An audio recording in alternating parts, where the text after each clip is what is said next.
You're listening to the Recording Acappella Podcast, and today's guest is Briarcrest OneVoice director, J.D. Frizzell. I find oftentimes when I am talking to a group that wants more than they have, well, we want to win these things, or we want to be recognized, we want to make bokeh, we want to do these things, and I'm like, well, how are you growing into those? Who have you reached out to? Because none of us know everything.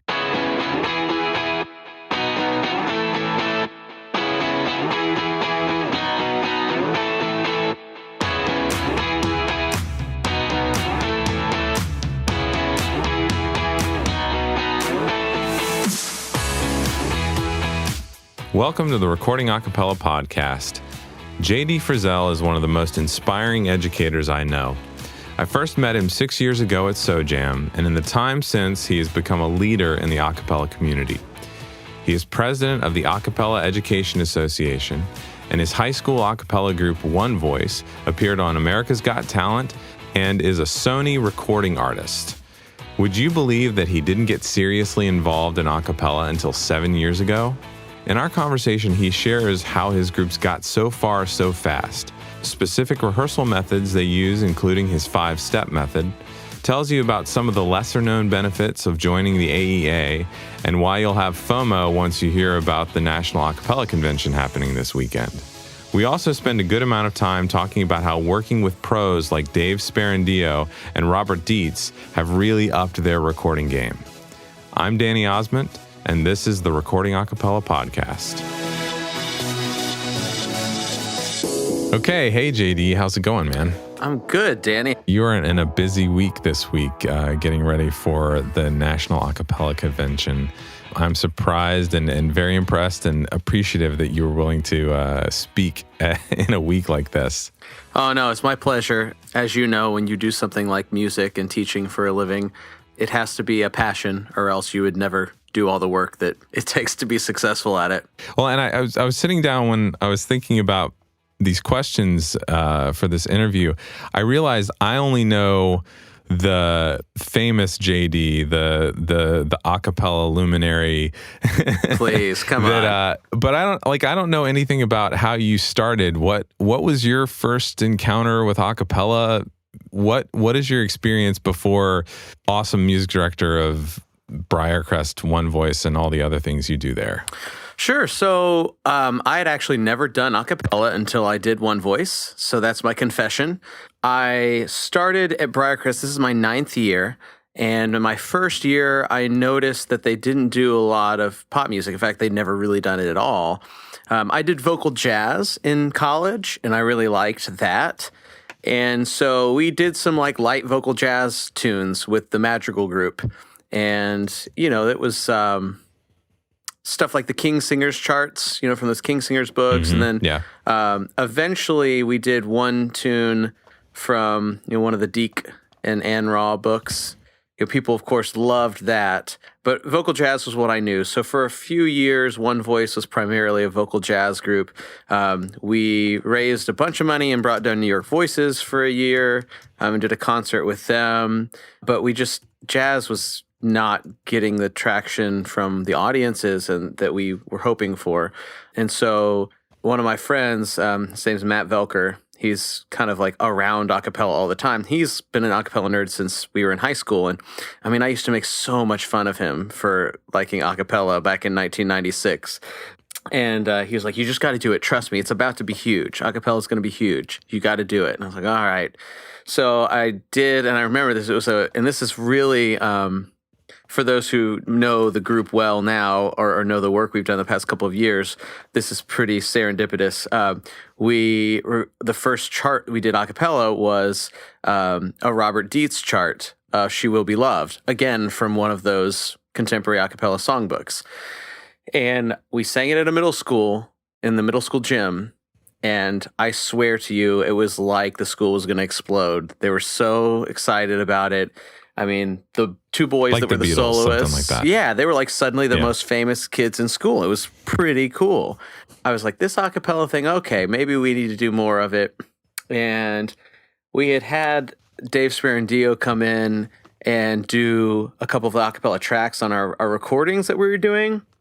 And of course, we didn't even know what we were doing. We had no clue. And he tried to salvage what he could from that. I mean, we weren't using click tracks. We weren't using MIDI. We weren't recording one at a time. And I've since burned and dumpster fired all of those albums and removed them from iTunes. Like, we went full on to remove them.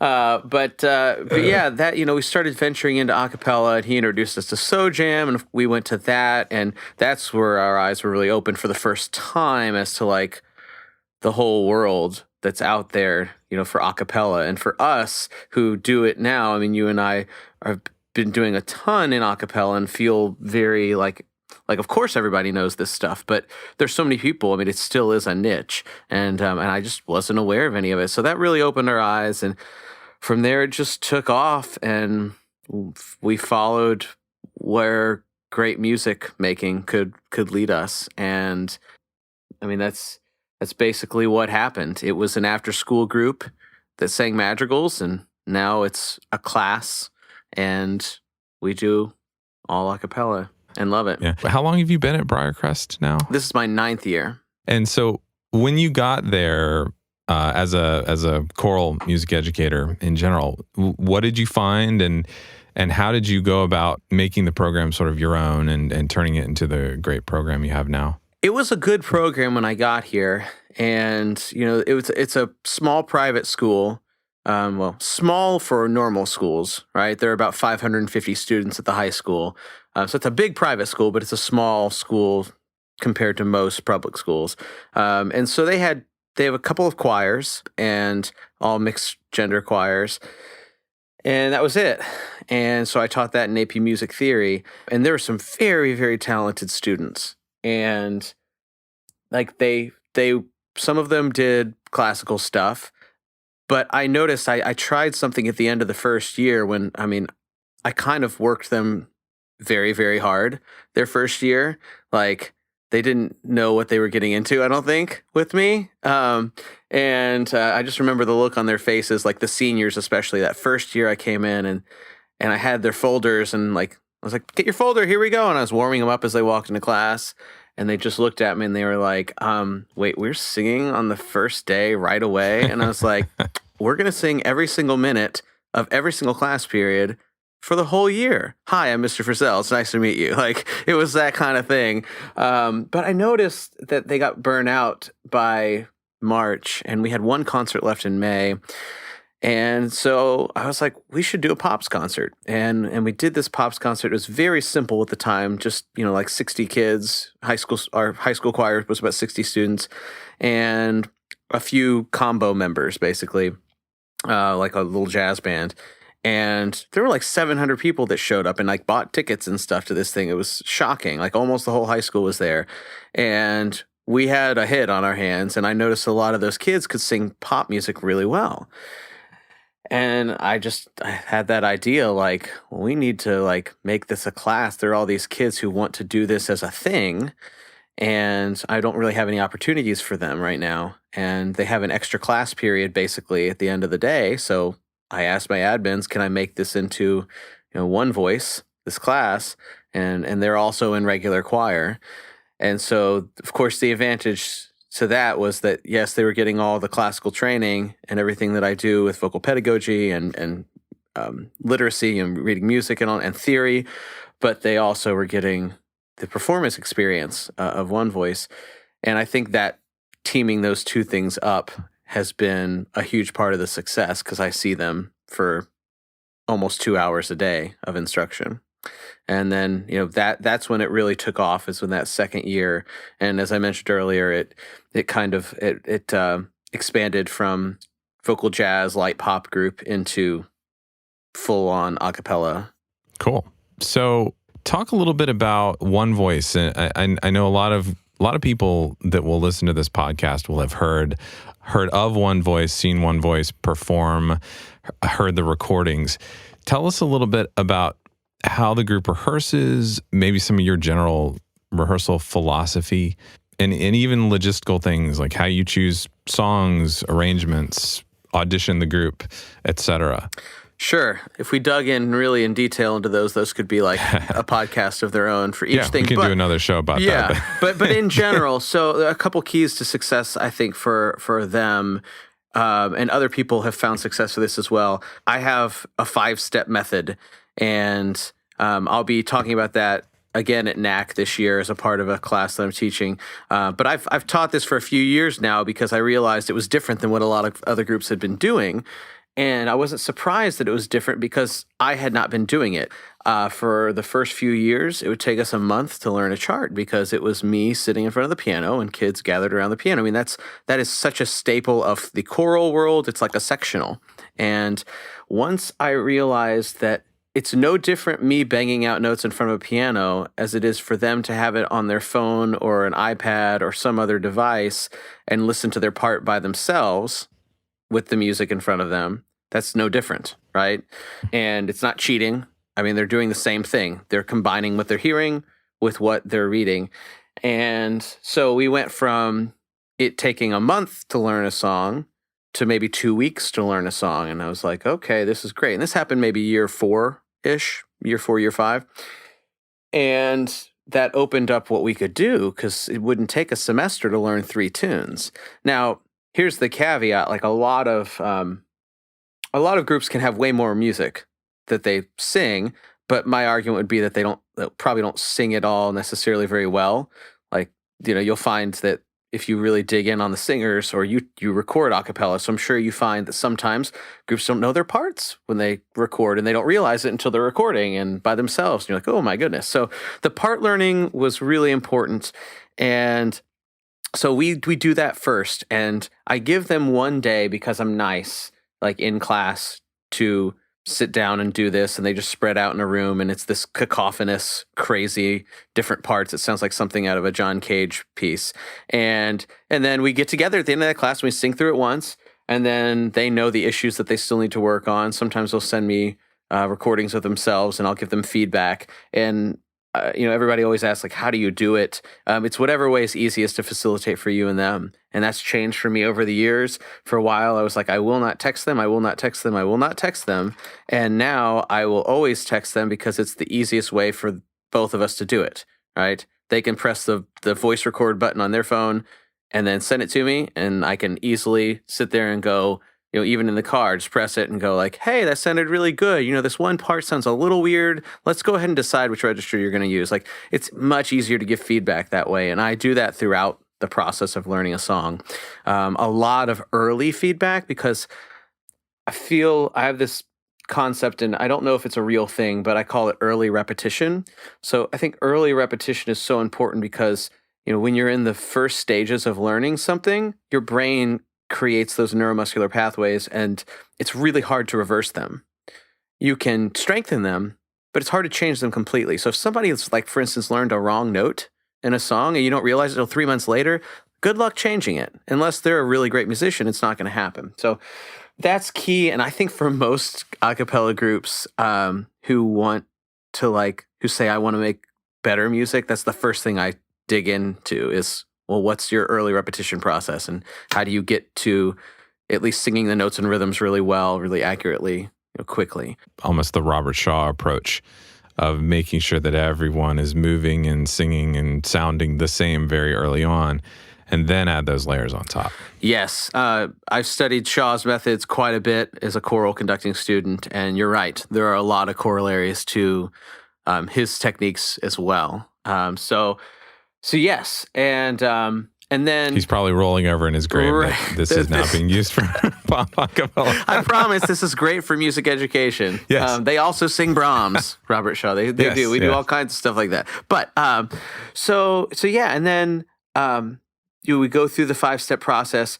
Maybe we can link it in the show notes or something. I have a whole long, very detailed blog on that, or we can talk more maybe in a future episode or something. I would love to on that. But basically now we learn a piece in a week.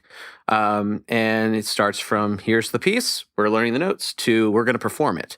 And we're going to perform it maybe in a school lobby, or we've started just as an exercise. I've made myself record them live, like on a Friday at school. And so you can't take it back. Like if it's Facebook Live, there it is. And that's been really good because to have that performance pressure really pushes the singers to do it well. For groups that are maybe earlier, like that earlier on in their development, or they're like, oh, I'm not quite ready to perform 3 new songs every week, you could create safer singing environments. So maybe you just sing, if you have a high school group, maybe you sing for like the middle school choir one day. You go over there and sing for them. They're going to think anything you do is really cool.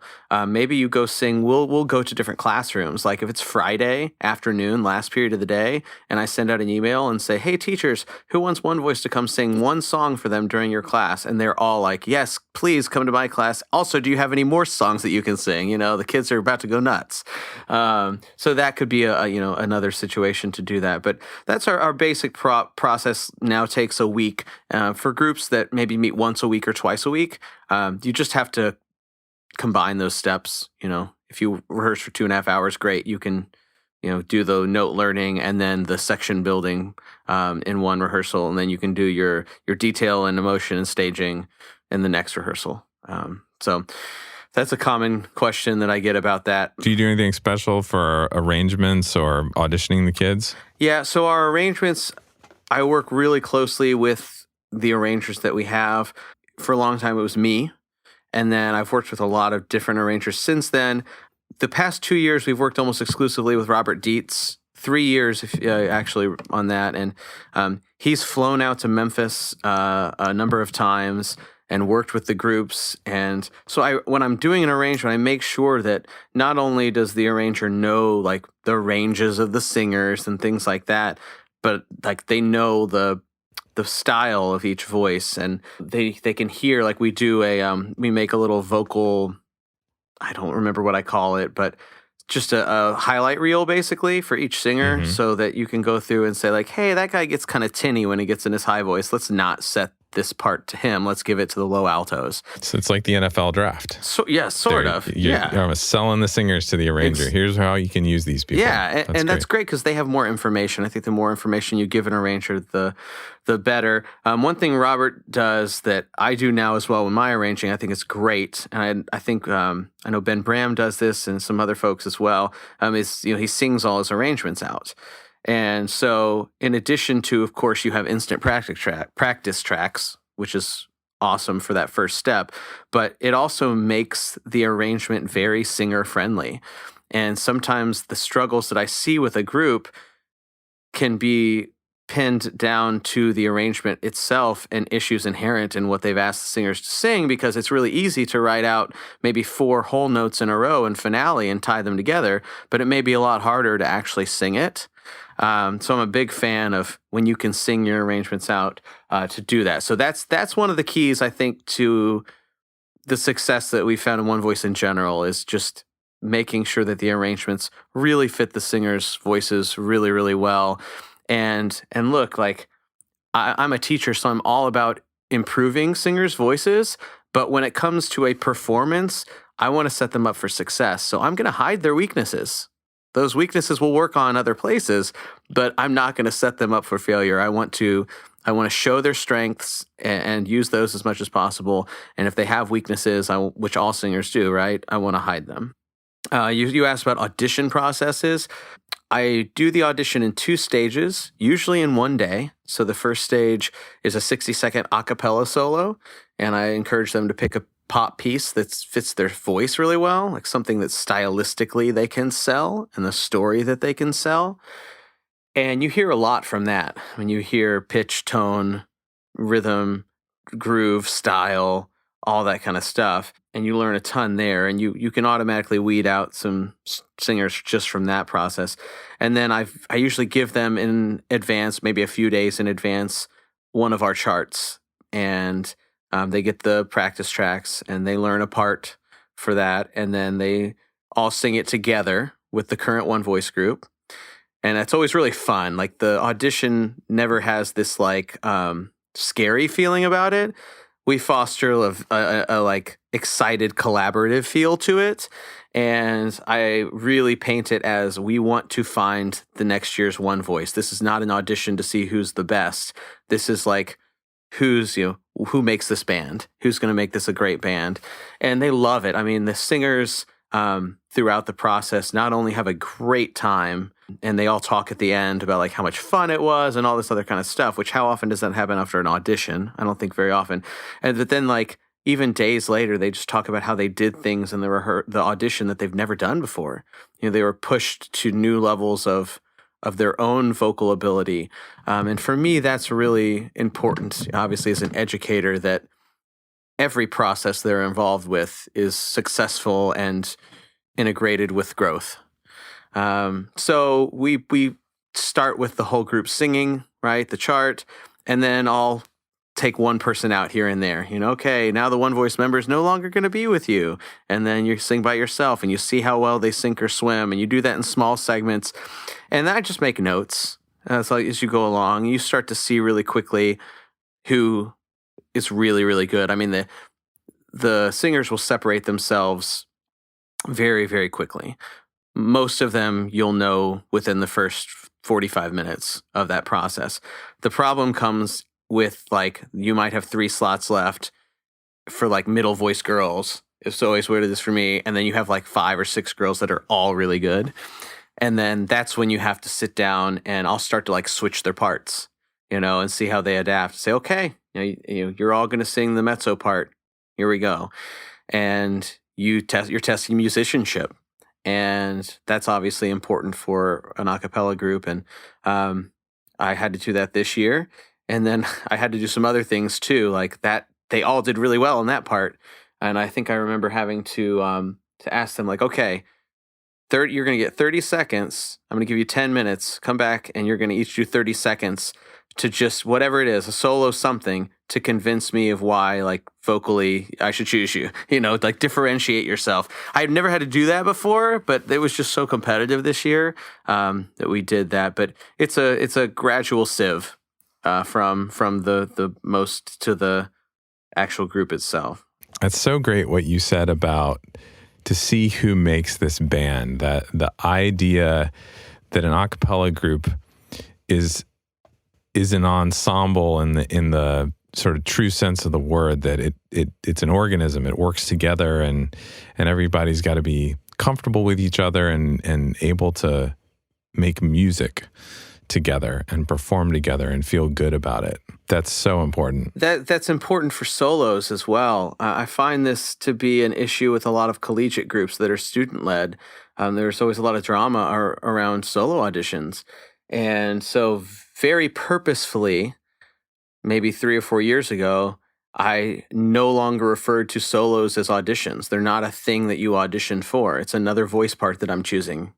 And any band wants the best person to do each thing. And like, I would always say like, other members of Maroon 5 aren't going to get like jealous that, they don't get to be the lead singer, right? Like, because Adam Levine's killing it, but they get to be in Maroon 5 and like, look, you're a really great bass player. Like everybody plays a role. So I really stress that with the singers as we choose the solos for each song, that we want the soloist that's going to make the group sound the best. That's going to make for the best music. And that has been really, I think, transformative for the overall group culture, but also for the music making, because they want that. And when somebody has been working on something and they do it, and then somebody else comes in and sings it better, like everyone's excited because great, we're going to sound better now. And it sounds easy, but it takes a lot of time and consistency to just make that a priority where everybody will accept it. It's hard just in level of maturity and development at that age to grasp a concept like that. I think athletes maybe more so than musicians at that age, because they've been on teams their whole life. But it really is a team. It's about, like you said, the role and who's best at the certain roles and how that works together as a team. Yeah, it's so clear how important music education is to you.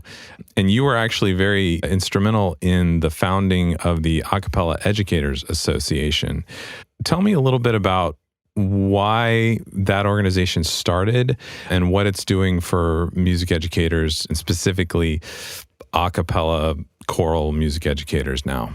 I believe it was 2013, and I was in constant conversation with a few colleagues of mine, specifically to this, Brody McDonald, Alex Fan, and Ben Spalding. And we all found that we had common areas of our teaching, some arrangements and resources and networking and performance opportunities, where we didn't have many things there for our high school students. And this was at the beginning of the sort of gigantic growth spurt that high school a cappella has gone through.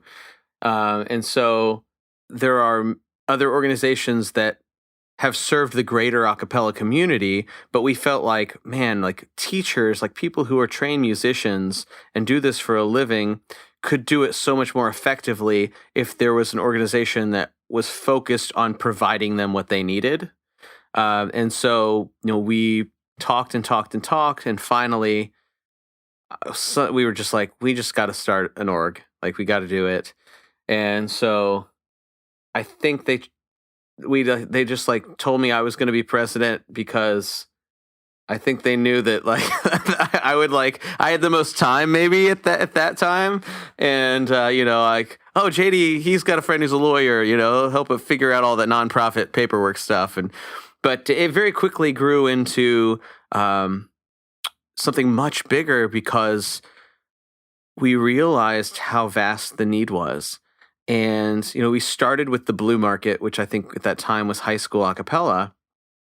And then, you've seen how much high school a cappella has grown from absolutely less than 100 groups in 2013 to thousands now. Literally thousands of high school a cappella groups in 4 years. It's insane the amount of growth that's happened. And still, we have so much work to be done because not only have we learned that they don't know about us or what we're able to provide for them, right? Because we can't be everywhere all the time. But also, there are college groups. I've worked with a number of college groups over the past few years, and you realize, oh, wait, they may be different age and they may be like student-led or something, but their struggles are the same or very similar. They need the same advice. They need the same resources. And they need the same kinds of performance opportunities. And so we've since expanded our offerings to cater to them as well. And now we've started a partnership with CAL, the Contemporary Acappella League. And they've had a group the past 3 years at NACC that has been a significant performing partner with us. So, that's where it is now. We have 4 regional events in different parts of the country, and then we have the National Acappella Convention, which I may have referred to earlier as NAC. Which is this week, we've got that going on. We have a number of free arrangements on our website. There's an advice line, and we have a number of state reps. So let's say if you live in New Jersey and you just started an a cappella group and you join the AEA, and you go to the website, there's an advice line. It's a toll-free phone number, and you can literally call it, and Tom Pastor will call you back. And a lot of people I don't think know about that either. But the people in the org, as with any company or group, it's the people that make the AEA tick. And we just have an amazing team. We have John DeFerrero on the board now as well, and Matthew Swope, and then a number of state representatives. And we will help you with anything. That's the most important thing I think we want potential AEA members to know, is that we have a lot to offer, and we're willing to give not only of those resources, but of our time and selves to hopefully make everyone have as successful of an experience as they can with their groups. That's great. And like you said, NAC is coming up this weekend. I hope I'll launch this show tomorrow. That's the plan. I doubt many people will hear it before NAC. Besides the lower stress level, like we were talking about before the show started, of the third time around, what has changed over the last 3 years with the convention, and what can I look forward to this weekend when I'm down there? And then let's try to make people jealous that they missed it for people that hear it afterwards. Yeah, FOMO is real, and we'll make sure we make that happen. So this is the third year, as you mentioned, and we have a number of elements to the event. There is an educationally focused high school national championships, and that's been really important to us because we view competition as a means to an end, not the end itself. So we have 10 of the best groups from around the country. I mean, as far as Oregon and Wisconsin and Florida and Texas, all coming to Memphis this weekend. And they will compete on Friday night. They'll all have a 30-minute sound check. We've got $1 million AV system and live videos, like HD video cameras, a team of photographers that take pretty great pictures of them, amazing sound run by the vocal company. And so they have this great performance experience. And then whoever wins, and we have some great prizes for them, like big-time prizes. And then the next day, the competition is over. And it's moved on to growth. And so those 10 groups will work with the judges for 30 minutes with a judge from each category. We have 3 different categories, and they will learn all morning long and grow from their competition experience. So that's really cool and I think really unique about NAC. And then that next day, the rest of the attendees, if you're in a group, you get an hour-long masterclass with some of the best a cappella professionals around. And then you go to classes. We have over 50 classes, ranging from, classes on recording to arranging to group directing to solo delivery. There are producer roundtables and arranger roundtables, things for actual professionals to interact with each other, as opposed to like professionals always just teaching other people. And so I think that's part of the convention aspect of it, is that a cappella professionals have a place where they can connect and grow and learn from each other. And then we have an exhibit hall that we do where we have different companies that come in and share their products and services with the attendees. We have, my goodness, about 30 performing groups that day alone, aside from the competition Friday night, that will be performing. So groups go to a class, and then they go to a performance, and then they go to class, and then they have lunch. Then they go to class, and they have a performance, class, performance. So the day is just nonstop a cappella, but it's a lot of variety. Everything from some incredible middle school groups, which is just incredible to see how even middle schools are doing this really well now, all the way through adult and Cal groups. So that will happen throughout the day on Saturday. And then on Saturday evening, we have our headliner concert, which features OneVoice as the host group.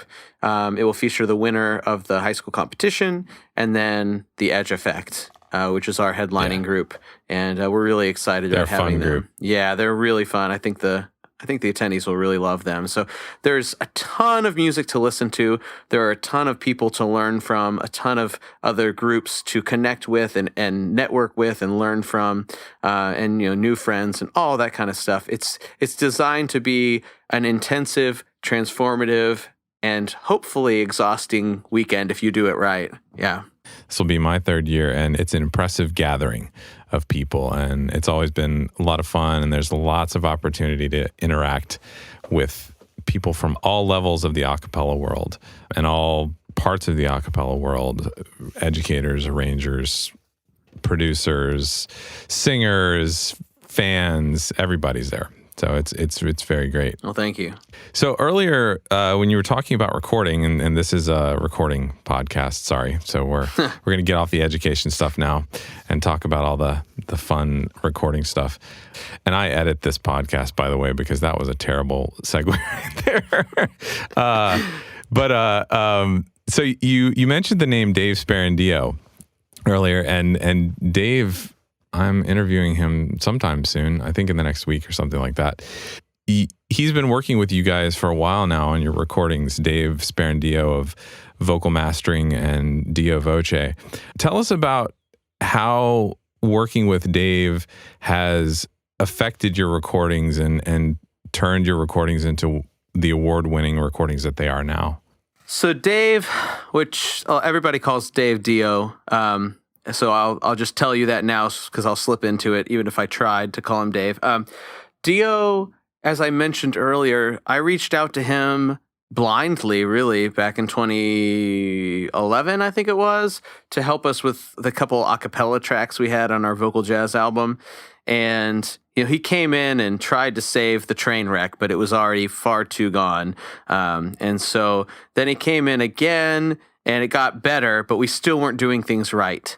And I was not pleased with the sound, but I liked him, and he was really kind to me and the students, and he encouraged us to come to SoJam and gave me a whole lot of other advice about like arrangers and all kinds of things. And so I said, look, I trust you.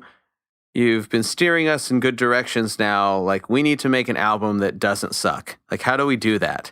You tell me what to do and we'll do it. And so I just remember it was that summer, we had a long phone conversation. He just laid out basically what you and a lot of other people know as a cappella, like best practices for recording. And I said, okay, that's really weird and really different. Like, for those who aren't familiar with the process, first of all, you have to record everybody one at a time.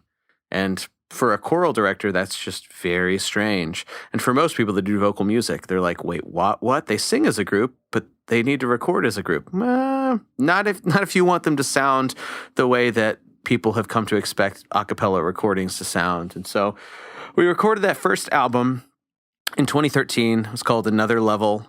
And we were very pleased with it, obviously, because it was way better than anything we had done. But then like other people started to notice as well. And we had some Cara nominations, and we got on Best of High School Acappella. And suddenly I was like, okay, this is something that people actually think we're doing well.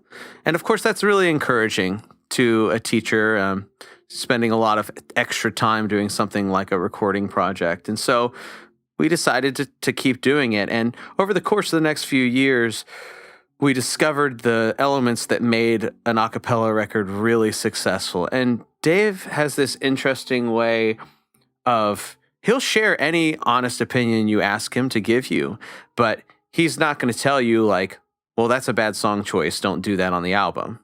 I kind of found through the things that tended to be more successful and the things that people tended to gravitate towards listening to, that like things like song selection mattered and the arrangements mattered. And so by the third album we made with Dio, which was called Drive All Night, it was with Ben Bram and Rob Dietz. And, it was this, we had all these, it was like a bunch of kids going out on a car ride. And I made it so that it was material that the singers could really connect with emotionally. And they had a big hand in choosing the songs, which I think was an element I had been missing before, that they were just very personally invested. And so that was the first album I felt like we found our sound. Like we found what makes us successful. And Dio has just, pardon the pun, but he's been instrumental in making sure that we don't stray from the best we can be. And he does that in tracking.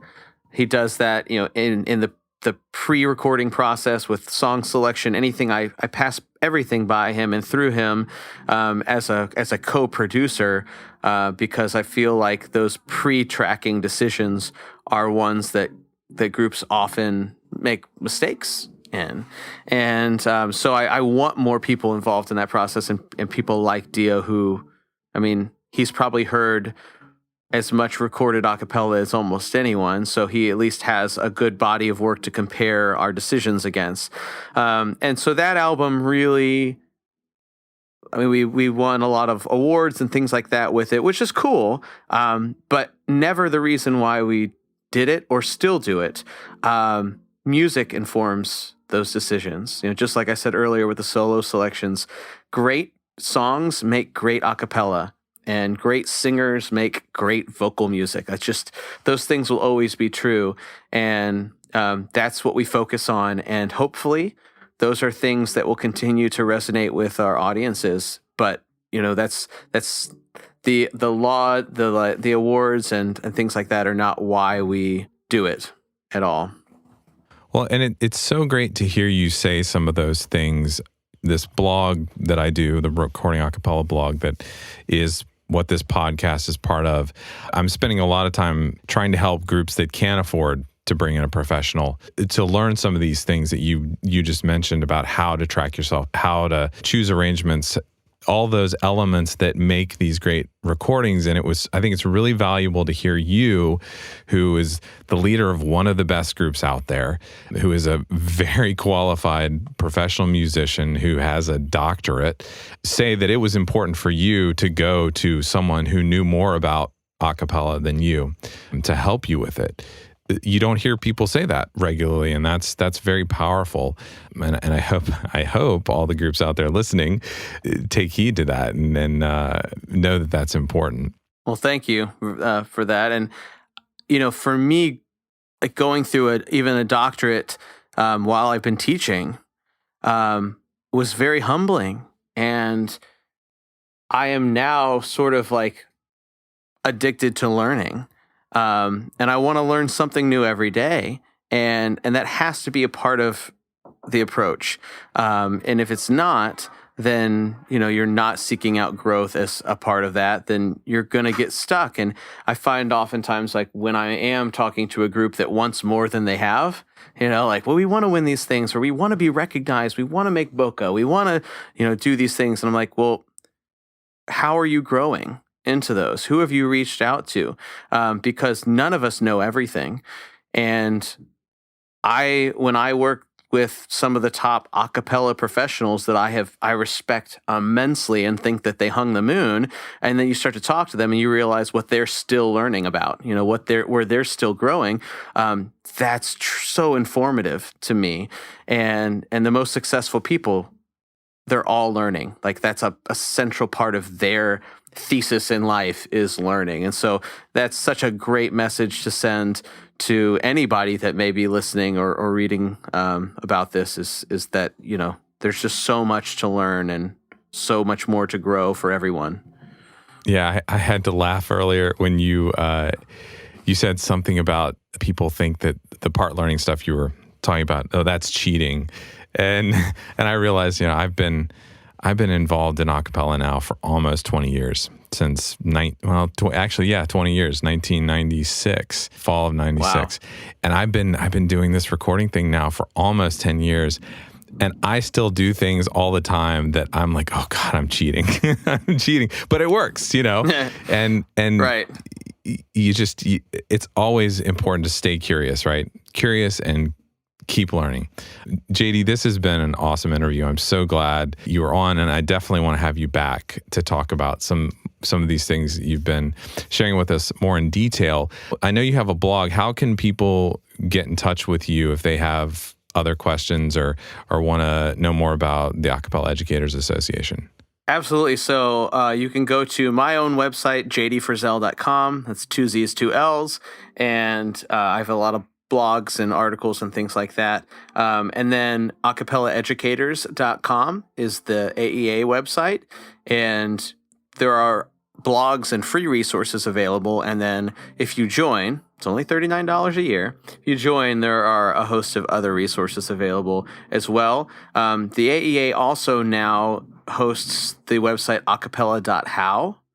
And that was a website started by Deke Sherrod and Matt Atherton. And so that has a ton of videos for groups to learn from. So those are 3 ways that you could get in touch with me or learn more about the AEA. And I would love to talk with you more in the future. I'm sure we could talk all day long. Awesome. Well, thank you for coming on the show, and thank you for being so honest and sharing all the information about how you do things and how you feel about all things a cappella and music education. I look forward to having you on again. Thanks a lot, Danny. Appreciate having me. Thanks for listening to the Recording Acappella podcast. If you're an action-taking, a cappella loving, savvy, do-it-yourself recording enthusiast, then you're in the right place. During this episode, you heard us talk about many ways to make great a cappella recordings. So I've gone ahead and created an ebook called 10 Ways to Improve Your Acapella Recording for you to download for free. Just go to recordingacapella.com/podcast. These 10 ways have been the foundation of so many great sounding acapella recordings for decades, and I have personally used all of them to help my clients get better recordings. So go download this free tool for you to use to start improving your recordings today. And while you're at it, if you like the show, please head over to iTunes and leave a 5-star review. See you in a couple weeks for the next episode of the Recording Acapella Podcast.